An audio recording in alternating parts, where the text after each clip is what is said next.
احیاء علوم الدین پڑھیں، حضرت ابو طالب مکی کی قوت القلوب پڑھیں، امام قشیری کا رسالہ قشیریہ پڑھیں، ابو عبد الرحمن سلمی کے طبقات پڑھیں۔ آپ سمجھ رہے ہیں میری بات؟ حضور سیدنا غوث العظم کی کتب فتح الغیب غنیت الطالبین پڑھیں، شیخ شہاب الدین سہروردی کی عوارف المعارف پڑھیں، یہ کتب ہیں۔ مولانا روم کی مثنوی ہے۔ اس طرح ایک بہت بڑا ذخیرہ ہے، اس ذخیرے کو دفاتر عشق کہتے ہیں۔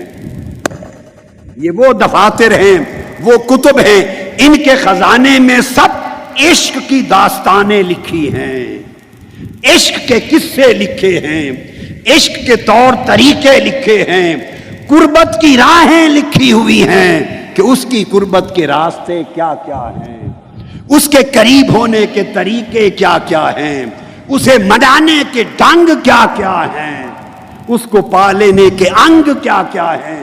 یہ کتابیں جو اس مضمون سے بھری پڑی ہیں، کشف المحجوب حضور داتا گنج بخش کی، یہ کل کتب ہیں، ان کو پڑھیں۔ حضور بابا فرید الدین گنج شکر کی اسرار الاولیاء ہے، حضور خواجہ غریب نواز معین الدین چشتی اجمیری رضی اللہ تعالیٰ عنہ اور محبوب الہی خواجہ نظام الدین اولیاء، ان کے تذکرے، اولیاء اللہ کے تذکرے پڑھیں، ان کی تالیفات پڑھیں۔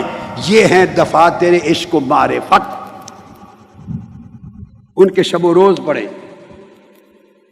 میں آپ کو اپنی ذاتی زندگی کی ایک بات بتاتا ہوں۔ میری چھوٹی سی عمر تھی، بچہ تھا، بالکل چھوٹی عمر میں آپ کو بتا نہیں سکتا کہ اس وقت ابھی عربی نہیں پڑھ سکتا تھا، درس نظامی ابھی پورا نہیں پڑھا تھا، اس کے کئی سال باقی تھے۔ چھوٹی عمر میں اردو میں تصوف کی کتب کے جو ترجمے دستیاب تھے، کوئی کتاب عاشقوں کی لکھی مل جائے میں چھوڑتا نہیں تھا، بچپن میں پڑھتا تھا۔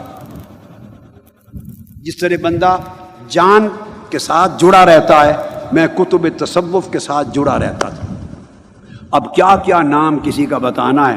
مکتبہ قادریہ کا بھی دیکھیں، جو میرے ابا جی قبلہ رحمۃ اللہ تعالی علیہ کا مکتبہ، جو مجھے ملا، جو اب جو فرید ملت ریسرچ انسٹیٹیوٹ کی لائبریری کا ایک حصہ ہے، جو کتابیں وقف کر دی، میرے بچپن کے ہاتھ سے لکھی ہوئی جو میرے خط ہیں، آپ کو نوٹس ملیں گے، تصوف کی کتب کے صفحات بھرے پڑے ہیں۔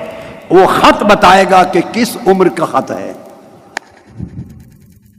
اور کیا تھا۔ میں جو بات بتانا تلاش کیا کرتا تھا، میں کشف و کرامات تلاش نہیں کرتا تھا ان کتابوں سے، کشف و کرامات تلاش نہیں کرتا تھا، ان کے شب و روز کے حالات تلاش کرتا تھا۔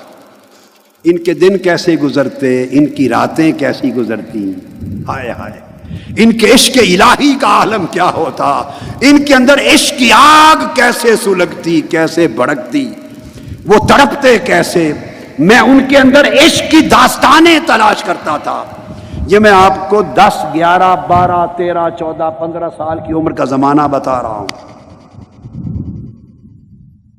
پھر جو اس زمانے میں لوگ ہمارے محلے میں جنگ میں 90 سال، 80 سال، 100 سال کی عمر کے لگ بھگ جو نمازی لوگ ہوتے تھے پرانے، جنہوں نے ایک صدی پہلے کا دور دیکھا تھا، اور 100 سال، 70 سال، 80 سال قبل اولیاء، صلحاء، صوفیاء، ان کو دیکھا تھا۔ میں نماز مغرب کے بعد، اوابین کے بعد، فجر اور اشراق کے بعد ان کے ساتھ بیٹھ کر ان سے پوچھتا تھا کس کس اللہ والے سے آپ ملے ہیں، ان کے رات دن کے حالات بتائیں۔ مجھے ایک ہی فکر رہتی تھی، اللہ والوں کے رات دن کیسے بسر ہوتے تھے، تاکہ رات دن ان کے رات دنوں کے رنگ میں بدل جائیں۔ یہ ہے دفاتر عشق و معرفت کا قصہ، ان کتب کو پڑھیں۔ ہاں، ایک علم کال ہے، علم کال پڑھنے سے بندے کا فہم کو جلا ملتی ہے، عقل کو جلا ملتی ہے، تبحر آتا ہے، مسائل میں مہارت آتی ہے، مناظرہ آتا ہے، مجادلہ آتا ہے، خطابت آتی ہے، تدریس آتی ہے علم کال کے پڑھنے سے، مگر حال نہیں بدلتا۔ حال نہ وہ صرف کے پڑھنے سے نہیں بدلتا، فلسفہ و منطق کے پڑھنے سے نہیں بدلتا۔ میں سب علوم و فنون کی بات کرتا ہوں، حال نہیں بدلتا، حال بدلتا ہے جب آپ حال والوں کا حال پڑھتے ہیں۔